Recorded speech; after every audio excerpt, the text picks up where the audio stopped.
Hello बच्चों, let's read the question. A copper block of mass 3 kg is at temperature of 30 degrees Celsius is heated in a furnace to a temperature of 500 degrees Celsius. Calculate the amount of heat gained by the copper block. Now the copper block is placed on a large ice block. Determine the maximum amount of ice that can melt. Given specific heat of copper is 390 joule per kg per Kelvin. Heat of fusion of water is 3.35 into 10 raised to power 5 joule per kg. Now to answer this question, first we will discuss here the key concept. The key concept is transfer of heat. तो दो तरीके से हम यहाँ पे heat का transfer समझ सकते हैं.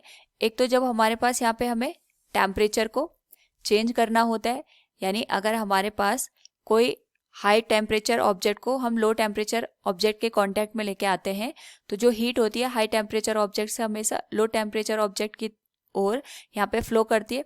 दूसरा, अगर हमें यहाँ पे किसी भी ऑब्जेक्ट के स्टेट को चेंज करना होता है तो स्टेट, दूसरा हमें यहाँ पे अगर कोई भी ऑब्जेक्ट है उसकी स्टेट को चेंज करना होता है, यानी अगर हमारे पास कोई मटेरियल है उसको हमें सॉलिड से लिक्विड में या लिक्विड से अगर गैसियस फॉर्म में कन्वर्ट करना होता है, उस पर्टिकुलर केस में भी हीट ट्रांसफर होती है from one object to another object. तो यहाँ पे हमारे पास दोनों कंडीशन हम यूज करेंगे. सबसे पहले हमारे पास जो कॉपर ब्लॉक है इसका मास दे रखा है 3 kg. So we can say mass of copper block is given as 3 kg. इसको हम यहाँ पे m से इंडिकेट कर रहे हैं. साथ में इसका जो इनिशियल टेम्परेचर है इट इज़ 30 डिग्री सेल्सियस और इसको हम हीट कर रहे हैं in a furnace to a temperature of 500 degree Celsius. यानी इनिशियल टेम्परेचर हमारे पास जो ब्लॉक का था इट वाज 30 डिग्री सेल्सियस. इसको हम केल्विन में कन्वर्ट करने के लिए 273 ऐड कर देते हैं, तो ये हो जाएगा हमारे पास 303 केल्विन के बराबर. नाउ इसका जो फाइनल टेम्परेचर है ये हमारे पास 500 डिग्री सेल्सियस के बराबर हो जाता है, यानी इसको केल्विन में कन्वर्ट करने के लिए वी विल ऐड 273. तो जो हमारे पास यहाँ पे फाइनल वैल्यू हो जाएगी इट विल बी 773 केल्विन के बराबर. नाउ सबसे पहले हमें यहाँ पे ये पूछा गया है कि amount of heat gain by the copper block. तो we can say amount of heat gain will be given as, क्योंकि यहाँ पे जो हमारे पास ब्लॉक है इसका टेम्परेचर चेंज हो रहा है, तो we will use the concept of the specific heat. That is जब भी हमें यहाँ पे किसी भी ऑब्जेक्ट का टेम्परेचर 1 डिग्री बढ़ाना होता है उस पर्टिकुलर केस में तो जो रिक्वायर्ड हीट होती है उसे हम यहाँ पे स्पेसिफिक हीट के नाम से जानते हैं. तो इस केस में जो हमारे पास अमाउंट ऑफ हीट गेन होगी it will be m into s into del T. s is the specific heat capacity. तो यहाँ पे जो मास है of the block it is 3 kg. Specific heat capacity हमें यहाँ पे दे रखी है that is 390 joule per kg per kelvin.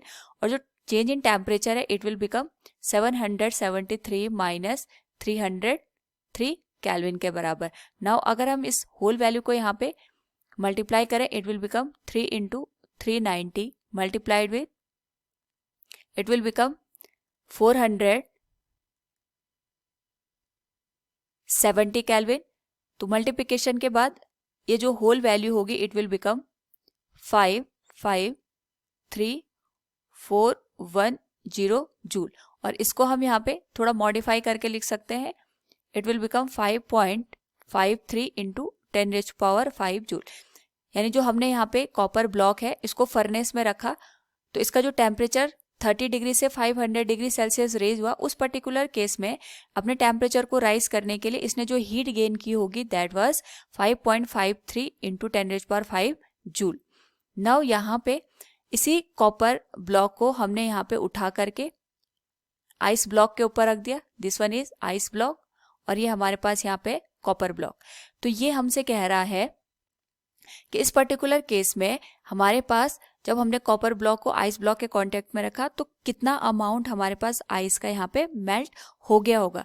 तो हमें यहाँ मान के चल रहा है कि जो हमारे पास आइस है it is at 0 degree Celsius temperature और इसने यहाँ पे मेल्ट होना स्टार्ट किया, यानी इसकी स्टेट में यहाँ पे चेंज आ रहा है.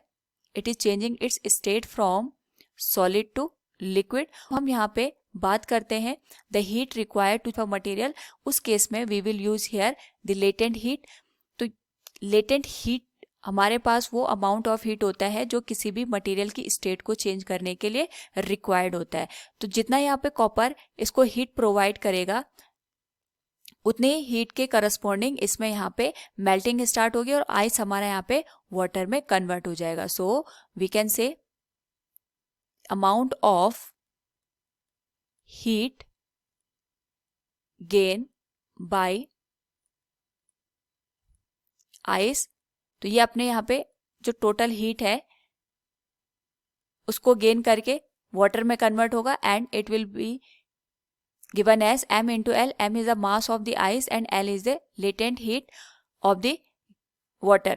Now यहाँ पे जो इसने हीट गेन की है आइस ने, it is given by the copper, तो जितनी हीट कॉपर के पास होगी ये इसको ट्रांसफर करेगा आइस को। So the amount of heat transfer will be given as, so we can write here heat gain by ice will be heat given by copper block। तो इस केस में जो हमारे पास हीट गेन बाय आइस है ये latent heat की form है, that is m into L, इसको हम m डैश कंसिडर करते हैं यहाँ पे, and heat given by the copper block ये हो जाएगा हमारे पास 5.53 इंटू 10⁵ जूल के बराबर। तो यहां से जो L की वैल्यू हमें दे रखी है it is given as 3.35 into 10⁵। इसके करस्पॉन्डिंग अगर हम यहाँ पे मास की वैल्यू कैलकुलेट करें it will become 5.53 into 10⁵। m dash की वैल्यू हो जाए 5.53 into 10⁵ divided by 3.35 into 10⁵ kg। So the value of mass melted will be 1.65 kg.